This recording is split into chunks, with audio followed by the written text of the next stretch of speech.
European Championship, actually expected to be the bigger WCQ out of the block, has wrapped up. Make sure you smash the living crap out of that subscribe button so you guys don't miss out on more Oz content. Did you see the Harpies Feather Duster rant video last night? Well, that's a good indicator as to what this event did to people out here that were crying a lot, everywhere. Your top 64 breakdown. Oh boy, they did not give us anything other than percentages for this event. So bear with me here as we talk about this. So Kashtira had a 30% of the top 64 top cut.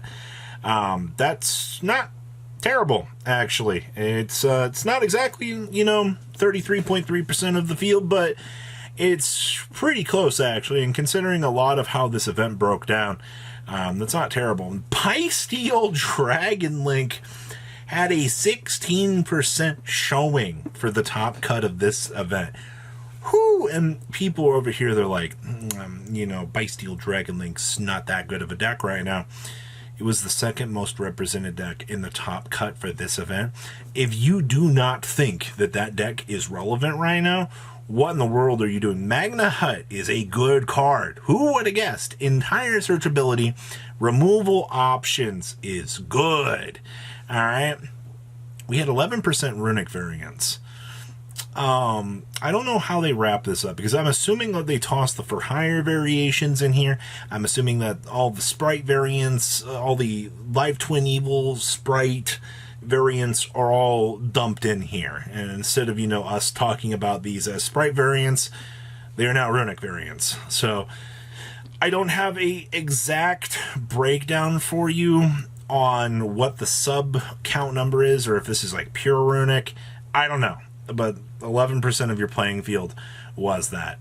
We also had 9% Flaunderies. Flaunderies was the fourth most represented deck in the top cut here. Did we go back in a time machine here? The amount of people like, oh my god, M-Pen! M-Pen is a good card. I will continue to say that. Bad players that do not know how to play around M-Pen will lose to M-Pen a lot. Then we have Rika. Rika ended up winning the event. Glad to see Rogue overtaking things out here.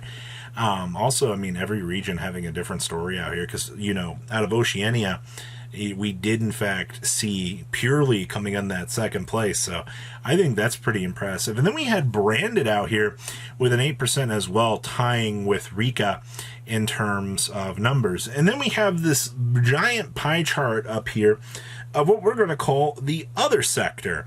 Now, what lives in the other sector, the only thing that I know that is in the other sector is an Earth Machine player that made their way in a top cut. Top 4 was double Kashtira, Labyrinth, and Rika. And then, of course, you saw the famous Harpy Feathers Duster resolution of things as well. And we also do, in fact, know that there was a Vanquish Soul deck that also placed on into top 32. So in that other category, you're going to have a lot of particularly interesting stuff. But overall, your breakdown for the event, it's a much different story than what I expected to see. We knew that, like Kashtira is like the big, scary, boogeyman in the room. Yeah, it will continue to be the more dominating, monster. But the good thing is, with how everything has shaped up around the rest of the format here, you have beatable top contending decks that are able to give you the chance to play. And I think that that's exactly what you want to see right now. Let's pass on over those top deck lists. First deck we're going to be looking at here is what we're going to call the basic Labyrinth simulator, because this is literally, like, I feel like as basic as it gets out here. You play the pot of Extravs and the one Labyrinth, of course. You play the triple Chaos Angel because you're going to go through the turbo draw power. It's all the same stuff that you're very familiar with. Are you going to try to get saucy in here? You don't really... I don't really think you have the room to. I will say that the triple Ariana feels kind of nice to see this being explored again. I know a few people are trying to get really, really weird, but just looking at this on paper, I feel like this has been standardized to this point in time. Though, once again, you can get some cheesy little interactions out here. There's so many weird niche things that you can do with Labyrinth to, try to compensate, cover up your matchups, try to, wing it and get the best results. And from where I'm sitting right now, consistency and old reliable is going to be enough to usually get you places. Next up here, Flaunderies. Ooh, we're main decking one of the Featherstorm.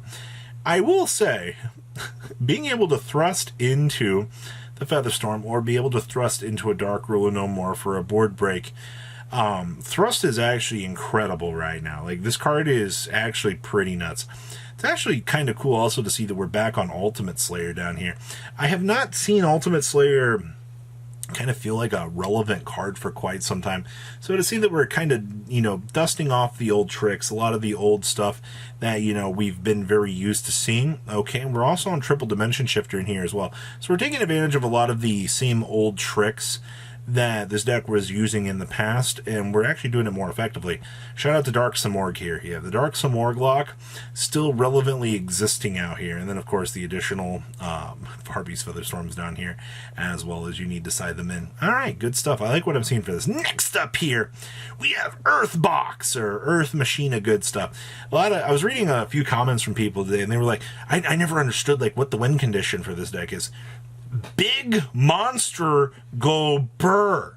4,600 attack points. 4,600. 4,600. That's that's how this wins. All right. Who beats this? What monster in the game? Oh, there's a couple, but on a like a level 10, by the way. So yeah, Big Monster Go Burr. And then of course, you get some pretty cool utility options down here. When people look at this deck, they don't tend to realize, the toolboxing options for this deck feel incredibly strong. There's so many cool lines of play that you can access that it does make this into a really, really cool competitor at the end of the day. So, once again, extremely happy to see that this deck is getting the chance to bring it all together. Next up here is Hi Purely. Okay. We're playing the one Kurikara. This does feel a wee little bit weird to me, but based on how this deck has to be played and a lot of, the ratios and things you have to play, I think that this is fine. You also have Lava Golems here for cleanup. We're not bulking down with, Silver or any of the Dark World stuff in this. This build feels, just looking at this, very, very streamlined. You do have the Bysteel Druis Worms down here. And then, of course, we are sighting in Arise Heart down here. My favorite part, your opponent sets up the Arise Heart, and you're like, oh, excellent. We go ahead and trigger an effect, and then we talents, and then we stack them up. That's the centralized win con. It's pretty good. So we also have some spot removal options down here, in case if anything else gets out of hand. And shout out to Azalea. This deck actually getting the chance to take advantage of Azalea. Absolutely beautiful. But yeah, once again, another very strong deck. Okay, next up here, we have our Vanquish Soul variant. I love the fact that this deck gets to play Durandal because free searchability. Of course, we have the Zoo package down here for the stack 'em up play. We are playing some Bysteels in here for spot removal. We are not playing Small World, and we're not playing There Can Only Be One. I still like There Can Only Be One a lot in this deck, but you have to remember, I guess, if you're grinding through a lot more of the options for, the amount of decks that are available right now, hitting, evenly matches, things like that, on the climb up through the ladder might not, feel the most optimal. Honestly, just looking at, how the extra deck is structured down here, you have so many utility options that you'll be able to access. You should be able to hit the high line and pretty much win the game.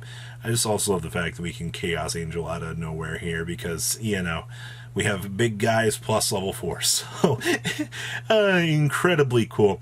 Yeah, there's not really much else to say about this. And the last list we have here is our second. We got 2 Flaunderies decks out of this event. That's beautiful. There's the Jack in the Hand, the thing you can't play in remote duels. We are siding the Triple Feather Storm, and then of course this is on the 8/filter draw power option tree. And then of course dear old Dark Samorg down here to make the opponent not want to play the game. Then we have the anti-fun Cash Terror card down here as well. But the way that this looks, Deck feels, once again, extremely streamlined, though I will say triple M pen is a little bit interesting.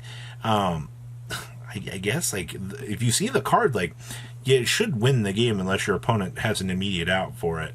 It's amazing to me, like, how good floodgate monsters like this actually can exist, but with Book of Moon and other things setting up in the format, I feel like if there's a second one or even a third one, that you're probably winning the game. So that's where we are right now. What do you think about the event? Please leave a comment down below. Tell me what you guys think. Well, Robbie, where's the first place Rika deck? You know, where's all these other decks out here? They're not on the internet yet, all right? People want me to pull these lists out of thin air.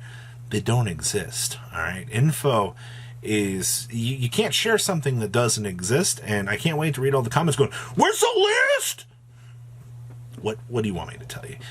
Have a good rest of your day. Patrons, thank you.